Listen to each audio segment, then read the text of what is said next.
Welcome to episode 195 of the Band Hive Podcast. It is time for another episode of the Band Hive Podcast. My name is James Cross, and I help independent artists tour smart. This week, I'm really stoked to welcome back onto the show Matt Hose of Alive in Barcelona. How are you doing today, Matt? James, I'm doing fantastic. It's a beautiful day here in Colorado, nice and warm before the early hours of the morning, which, sucks a little bit for gingers like me, but I choose to make the most of the seasons. I live in Colorado where we have 4 seasons, so, I can't really complain about that. It's good pool weather. Yeah.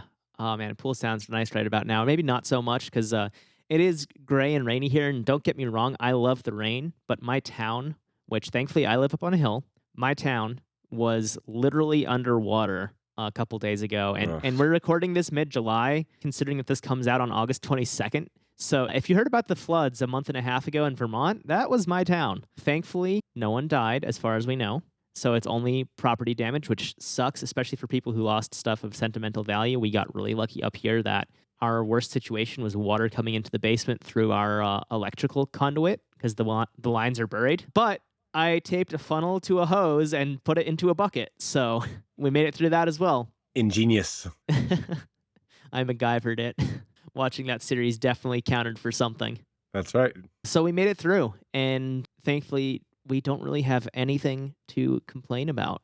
Yeah, I was like, I'm glad you guys are all safe. Flooding is brutal, and this season's been, I don't know how extra rainy it's been over there, but it's been very rainy over here too, so I feel that. But I like the rain. I don't complain about rain. What should we complain about, James?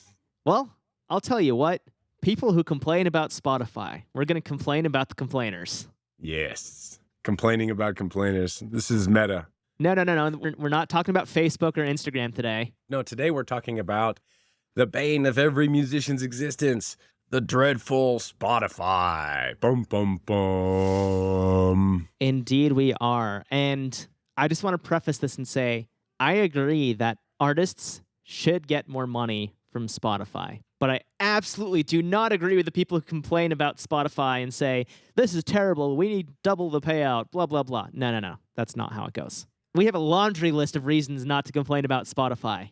The first one is free promotion. Matt, you're the marketing brain here. You want to talk about this? Yeah, I mean, Spotify is a worldwide endeavor that literally pumps billions of dollars into marketing each year. They're a global distribution network. People are still learning, especially musicians. We like to be as dumb for as long as possible. And so that's going to be a TikTok thing right there. Absolutely. I mean, we do. Musicians are like, you start off being a musician because you're like, nah, I'm going to run away from reality and responsibility and I'm going to be a touring musician. And then once you realize that it's like running a business and it's like way harder than you ever expected. And then before you realize it, you're just like grumpy about dumb things, like not understanding how Spotify works. Most musicians still don't understand how the internet works. Lars Ulrich complained about, the internet and his music being stolen for forever while simultaneously still releasing his product on the internet. The internet is a global distribution network. Spotify is a global distribution network. And that's how you as an artist need to look at it. And a distribution network, how many of you have ever been paid by the people that distribute your music? Never. You pay the distributors to distribute your music. And so what Spotify has done is effectively mitigated the cost of your distribution. And they've also basically interconnected with some of these other larger music endeavors like Billboard and things of that nature. So where your streams actually count towards things like, your platinum status and whatnot. Now, there's a lot of arguments that can be made that Spotify really cripples that, or that the number of streams per song doesn't really equate to what an album sale should be. And there's a lot of nuance there. So those things could definitely be discussed and a lot of good quality content found there.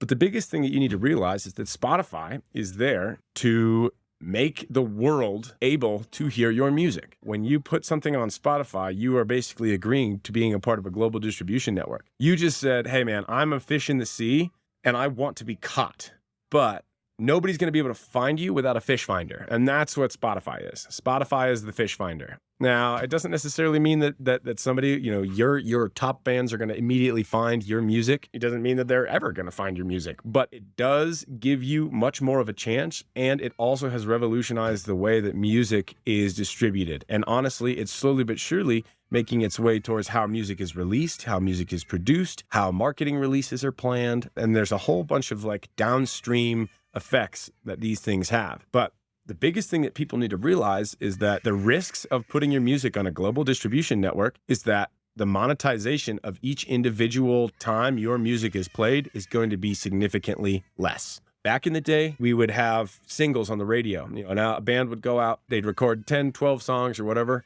and then they'd put a bunch of money into a release for one or two of their singles, and they would blast those on radio stations across the country, paying tons and tons and tons of money to do so.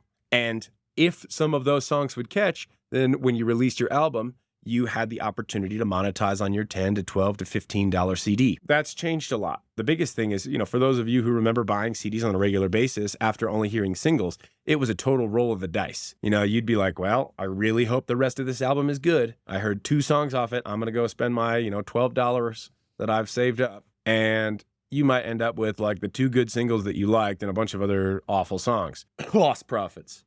So there was a paradigm shift when iTunes came out, and they basically made it possible for you to download each individual MP3 for 99 cents. They effectively decimated the framework for the album sale was. Framework for the album sale is you get $10 per sale. Well, now, if somebody likes just the singles, not only could they just buy the singles, but they could also sample 30-second clips of the other tracks on the album and decide if they like those to buy them. Now, this created a very weird schism in the music industry. This caused for the total number of dollars that were coming in per sale to be cut down by 9/10, because now you couldn't spend $10. Now you could spend 99 cents, and that's all you needed to have happen. But one of the really cool things that it did is it kind of forced artists to be focusing on each and every aspect of their album.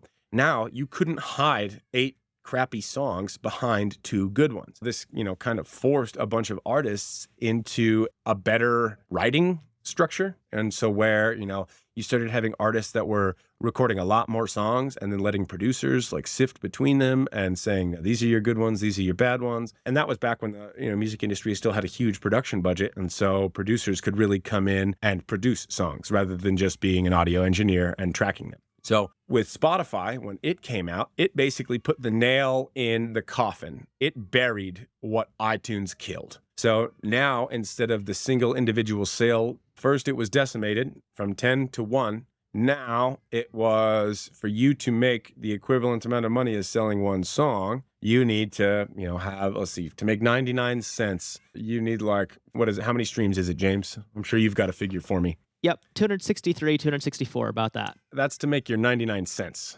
Yes. Now, that said, this is just on Spotify. Other platforms are typically higher. And we'll get to why that's not a Spotify problem. So when you have iTunes decimated the first thing, so you go from $10 per sale to $1 per sale now, and then you need somebody to listen to your music 268 times in order for you to recoup that single dollar expense that even iTunes took. All right, so now it's like, oh man, I'm getting no money. One other thing to consider about this, though, is iTunes would only pay you 70 cents out of that.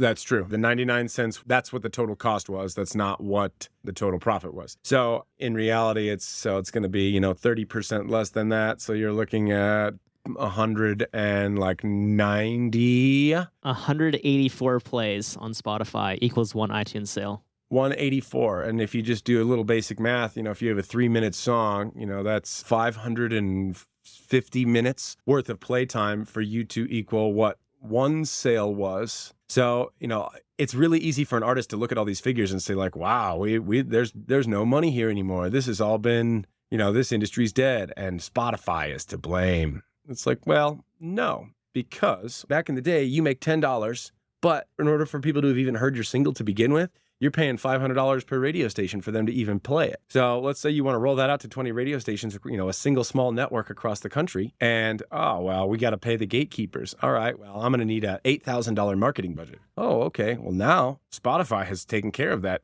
$8,000 marketing budget.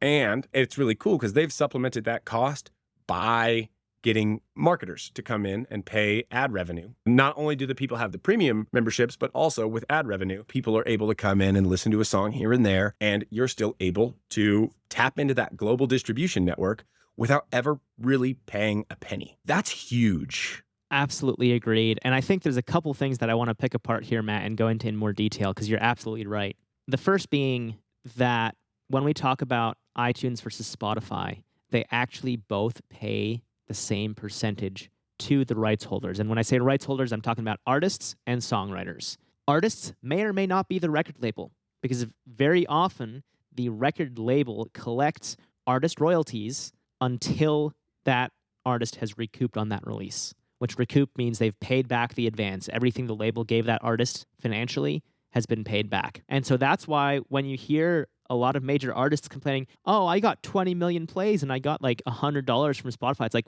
well, yeah, but how many thousands did your label collect? That's down to you having a bad deal with your label. I am sorry, but that is not a Spotify problem.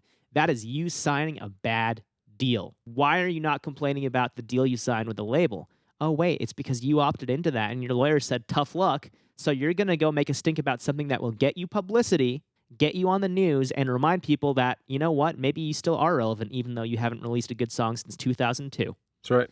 The next thing is when I say iTunes and Spotify actually pay out the same amount, that's true because iTunes would give you 70 cents on a 99-cent sale. That's 70%. Spotify and all the streaming providers in the United States are legally required to pay out roughly 70% of their revenue to the rights holders. And when I say revenue, don't confuse that with profit. Revenue means the money that they take in. That's like if you, as a person, get a salary of $40,000 a year. That is your revenue. You don't deduct any taxes. You don't deduct any expenses. None of that. It is simply the amount of money that you collect. That's why Spotify cannot, literally cannot, double their royalty payouts because that would be 140% of revenue. Simply, there's no way for them to make a profit on that if they're legally obligated to pay out more than they collect. As much as it sucks to say music is a business, 30% is a really small wedge to have all your operating costs on. That's nothing. And that's why Spotify operates at a loss pretty much all the time. In 2022, they had a revenue of 11.7 billion and their cost of revenue was 8.8 billion. Now that's actually higher than 70% because there are a couple things that might also be factored in there such as credit card fees or the Apple in-app purchase fees, that kind of stuff. Cost of revenue, that right there shows they're paying about 74% or 75% of their revenue before they even get into their gross profit, which is what they deduct their expenses from. Their operating loss in 2022 was $659 million. They are not a profitable company. They cannot pay more unless they do some things, which we'll talk about.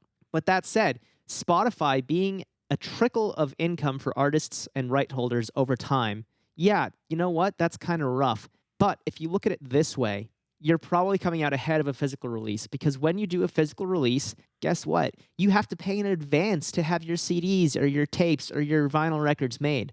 All of that costs you money in advance, and you might never break even. With Spotify, on the other hand, you're going to pay like $20 for your online distribution to send it to Spotify, and you're golden. You don't have to worry about recouping the cost of 1,000 CDs or 100 records. Whatever it is, you're not massively in the hole. So yeah, it might feel nice to sell a record for $25, $30, but guess what? You still have 90 more of them that you might never sell. Unless you know you're going to sell them, Spotify and streaming in general is the better option. Definitely. And on top of that, not only do you have the pressing of the discs, but you also have the art in the liner notes, the credits. You have the shipping of the physical element, like making the switch from physical to digital. What most people don't realize is like when the cost of a CD was 10 to 15 bucks, you had all of these other overhead expenses. The label shipping CDs to Best Buy, and Hot Topic. Or if you were trying to do it privately, it's like you have your own cost of shipping. You go take a bunch of CDs, then you got to remember each and every order. Every single one of these things that has to be done by a person is pulling away from like time that you could be doing other things. And so while you can say like, oh yeah, Spotify has decimated the amount of money that's coming in, it's like, well, yeah, but now you can do more. Your operating costs are so much lower. Yep. It's not even a comparison. Yeah. And here's the other thing, too. More costs on that is you might have storage. What happens if you have all your records stored in your house and your house gets flooded? Now you have to buy new records. That's right. What happens when you're traveling on the road and you have cases full of CDs and one of your cases falls and your jewel cases crack? Boom. Now you have a whole bunch of damaged products. You know what doesn't get damaged? MP3s. There's no physical damage to a digital element. And so, like, all of this overhead, all of these expenditures, all these liabilities basically all go out the window. And so, the artist, as an individual, now, I mean, what Spotify has kind of made this shift, this paradigm shift in the music industry for, is for the individual who wants to write music. You know, never before in history can you really have a single individual that's sitting at their computer producing music. They write their own music, they produce their own music, they release their own music, and to be able to make a living. It takes an entire team of people. It takes marketing teams, it takes production teams, it takes PR companies, it takes labels, it takes managers, it takes booking agents, it takes everybody in the band actively working. But with each and all, with technologies specifically, with these awesome tools that allow for the automation of certain processes to empower the individual to deliver a high quality product with little to no overhead whatsoever. Now you can get free versions of Pro Tools. You can get really cheap plugins. You can get home interfaces that are the size of the palm of your hand. You can get cheap microphones that plug directly in like the tools that are available to people nowadays. I mean, I can make synthetic rooms. I can record something and build a fake digital environment and choose whatever amp I want and put that in that room. Now, is that going to be the best fidelity in the world? No, it's not. High-end audio engineering is always going to sound better. But I could show you guys some music that you would never believe was recorded in, the corner of an upstairs bedroom with a room mic and a DI. It's absolutely incredible with the tools that we have nowadays in order for someone in Bangladesh to hear Joe Schmo's album, that he just released because he put it out and a few people liked it out of the get-go, and Spotify Radar finds it and decides it's going to push it to some random people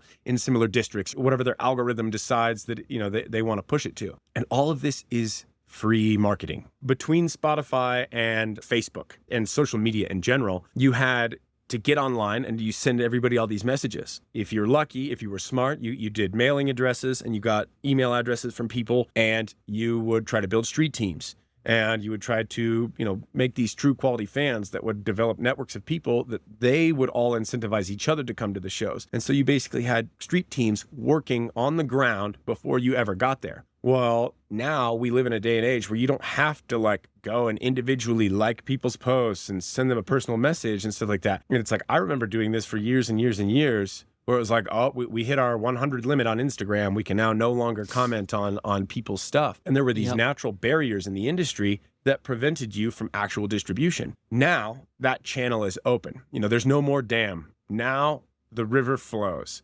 Now it's up to you to control the raft. You can land anywhere, but you need to understand the concept of what you're trying to do. And then, when you say oh, I don't understand why people steal my music. I put it on the internet. It's like, well, that's because everything you put on the internet gets copied. And because you only put it on Bandcamp. Exactly. The reason people don't understand how Spotify works is because people still don't understand how the internet works. Like when I post something on the internet and I send it from point A to point B, it still exists in point A. It's like an idea. It's not like an apple. If I say I have an idea and I tell James that idea, now we both have an idea. If I say I have an apple, I give that apple to James, I now no longer have an apple. The digital world works like the idea world, where as I send my song, if I put it on the internet and I send it from point A to point B, it's still on my iTunes. It's still on my iPod. It's still in all of my databases.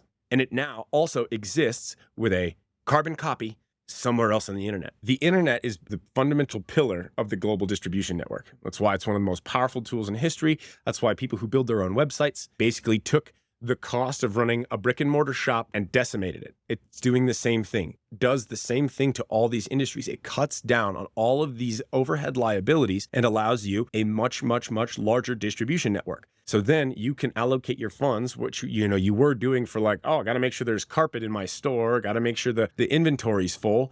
Well, now you can take that money and say, I'm going to put $500 into YouTube marketing. I'm going to put $500 into Facebook marketing, and I'm going to run a campaign for 2 weeks. And then not only that, I'm going to get digital analytics. I can tell which targeted districts, which targeted areas my music is thriving in. And then I can use those analytics to figure out where I'm going to tour. And you could say, oh, I have a bunch of Yes. fans down in Texas and a bunch of people that buy shirts in Oklahoma. Okay, well, I know that on our next tour, we're going to go over to Oklahoma and down to Texas. Those are going to be big staples because I have all of these demographics directly from Spotify, where they're telling me when people are listening to my music, where they're listening to my music, how much that, you can even launch merch stores through Spotify, and you can see how much money you're making off of merch sales. You can then run a drop ship store and send stuff directly to them, and you have wiped your hands completely clean from so much of like the tedium that comes with running a business. And all of these are available with awesome technologies like Spotify.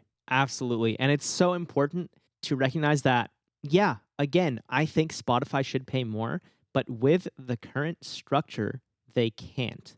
And so here are two potential solutions that I have been talking about for years. And I don't think Spotify is going to do either one of them anytime soon, but it would solve a lot of the problems because Apple Music, their average royalty payout is just about twice what Spotify's is. Apple does have fewer users. However, they don't have a free plan. So, the first solution for Spotify is to increase prices. They could do $20 a month or even $30 a month. I would totally be down to pay $1 per day for the music I listen to. I would be 100% fine with that. That would increase the amount they can pay per stream because they're still going to pay 70% of revenue. That said, they would probably get a lot of users who would churn, which churn means users who were subscribed and then they unsubscribe for whatever reason. In this case, it would be the price increases, they're going to churn. So the revenue that Spotify gets could actually stay the same or maybe even decrease depending on how many users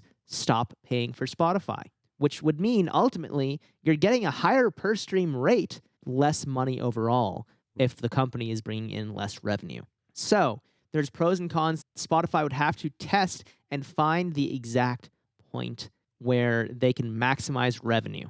Because personally, I would much rather have more people listening to my music at a lower per stream rate if it's going to be the same or even just roughly the same amount of revenue.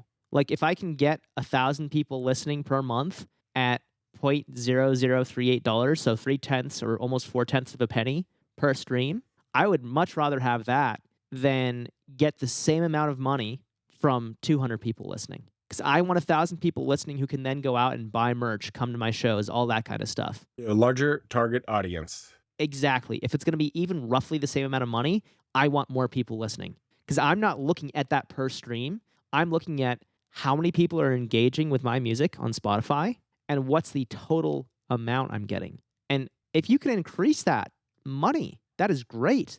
But don't do it if all of a sudden you have half the fans listening to you or a quarter of the fans listening to you. That's not a good solution. Now, I will say that Spotify hasn't increased prices in a decade. When they launched, it was $10, and it's still $10. Everything else has gone up. So I think it would be totally fair for Spotify to increase their prices. Hulu's gone up, Netflix has gone up, whatever other streaming provider, they've all gone up. But music streaming has stayed the same. Yeah, not only have they all gone up, but also individual producers have started streaming their own things. And so they've been pulling the rights from places like Netflix. Now we have Netflix and Paramount has their own thing and Prime has their own thing and Hulu has their own thing and Disney has Hulu and Disney Plus, they're both owned by Disney. Why do they have two different platforms? Well, it's apparent why, because they're targeting a different audience. And instead of decimating, their overall user base, they're going to say, no, let's divide these into two platforms, focus on a specific target audience and go from there. Everybody's dividing up and the prices are increasing. So it's like, what does that tell you? That Netflix is now twice as expensive and has half the content. Really, that's an increase by 4x. So you have to kind of look at the whole picture. And the biggest thing is you have to understand what your purpose is. Lars Ulrich went out there and was like, I'm going to put my music on the internet and I'm going to make tons of money from it. It's like, no, that's not how that works, Lars. You're going to put your music on the internet and that is going to allow for more people to find you, which will allow for more people to come to your shows. So there's a reason that a lot of major artists who are at the top of the game already do not release their music on streaming platforms right out of the gate. As a matter of fact, When Spotify came out, there was not a single platinum artist until Taylor Swift, and she decided that she wasn't going to release her music on any streaming platforms whatsoever until after she hit her platinum status. She released the album, made her album sales, and then she brought in the Spotify money, which she used, as I'm sure, as some form of residual income. That was more like a cash flow or a long-term equity. And so it's a little bit different framing when you understand it. Spotify is never going to be your cash cow, ever. If you have that mentality, you've already lost. Your cash cow is touring. You need to go, you need to play shows. People want the live performance. They want the once in a lifetime experience. Then they want to go and they want to buy a shirt, or them and their best friend go together and they both buy a shirt, and it's an experience for them. This is why the live show is so important. This is why people that are headlining make writers that say their openers are not allowed to use lights and things like that, because they don't want somebody upstaging their show as the headliner. And the deeper you get into the music industry, the more you start to see these things pop up left and right, where it's like, I've seen some of the best light shows I've ever seen from an opening act when they came back on tour by themselves. I just saw The Plot in You like last year, and holy cow, I've probably seen them 5 or 6 times, and nothing was as incredible as their live show, because they were trying to create an experience for their fans. And they do a wonderful, wonderful job of that live. But when they're an opening act for some other larger group, then they're not allowed to do that. Well, they're not allowed to do that within reason. Yeah, absolutely. It's all about that experience. And I think that's something else that Spotify has absolutely nailed. They've done it right, is they have a free plan. I do not like the free plan because your per stream payouts on the ad supported plan, the free plan, are so much lower because the revenue is lower. So that brings the average down. And that is the main difference between Apple Music and Spotify. Apple Music doesn't have that free plan. So the other option would be Spotify can eliminate the free plan. The problem with that is that it's a source of new leads who can turn into paying customers. So Spotify doesn't want to get rid of that. Their lead gen funnel is bringing people in through the free plan. Now, personally, I think stricter limits, something like saying, hey, you can only listen to 2 hours of music on the free plan, that might work really well, but it's still a risky move. So with all that said, I want to shout out this really cool, super complicated calculator I made. It took like 2 days to build, and it will take the amount that you would pay to get a physical release made and calculate that for the exact number of Spotify streams that you need to break even. So let's say you get 1,000 CDs made and it costs you $1.50 each, and you're going to sell them for $5. That's a profit of $4.50, assuming that you charge for shipping rather than doing free shipping, blah, blah, blah. Like it makes some assumptions. It will then tell you, based on the number of songs that you have on that release, exactly how many single song streams and full release, whether it's an EP or album, streams are needed to break even with that $4.50 profit that you'll be making on that physical sale. And I think you will be surprised by how quickly Spotify breaks even if people actually enjoy listening to your music. And the other thing is, you can't look at it as a 1-to-1 ratio and say, oh, well, somebody has to stream the song 200 times to break even. That's ridiculous. That's not going to happen. You know what? Maybe your super fans are the only people who will listen 100 or 200 times. What about all the people who listen to you a handful of times and that's it? They never would have bought anything from you, but they listened 10 times to a song. Cool. Now you have 4 cents from that person. Get 100 people to do that, you have 40 cents. It adds up. Get one of them to buy a t-shirt. Yeah, exactly. If they come to a show, maybe they're just a casual fan, but they see you're coming through their town and they'll go to a show, they'll buy a ticket and they'll buy a t-shirt. Maybe they'll buy a physical pressing at your show because it's there and they don't have to pay shipping. There are so many ways that you can monetize in the music industry that don't involve complaining about Spotify. So stop whining about your Spotify payouts and just factor in the convenience of being able to reach pretty much anyone in the world with your music by using Spotify. The savings you have by not paying upfront for physical pressings of vinyl or CDs or tapes, any of that, that's huge. And third, be willing to pay more for your music. Because I see a lot of people who are like, no, I don't want to pay more. They should just double the rates. Like, well, if they can't double the rates unless they double the price. So if you're not willing to pay $20 for music, why do you want people to pay more for your music?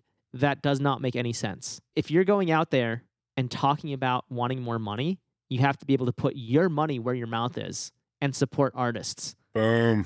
Literally exactly what I was going to say, James. I mean, you put it perfectly. It's like, if you want to pretend to support something, then stop pretending. Technology is one of these things where you can no longer live in the gray area. It's inputs and outputs. It's basic logic. It's either a 1 or a 0. It's on or it's off. And when you take your money and you put it where your mouth is and you support somebody, you don't go to your friend who's a baker and say, hey, will you make me a free cake? No, when you want to support that friend, you pay them as much as they want. Yeah, you'll go the distance. Yep, it's your friend. If you really believe in them and you love them and you care about them, like we all have songs that have literally just touched us straight to our core. And if you believe that that music has shaped you as a person, if you believe that that music has really helped you grown into who you are, then why in the world would you not want to pay that artist what they're worth? And that's the more important question. Why complain about Spotify when you can complain about yourself?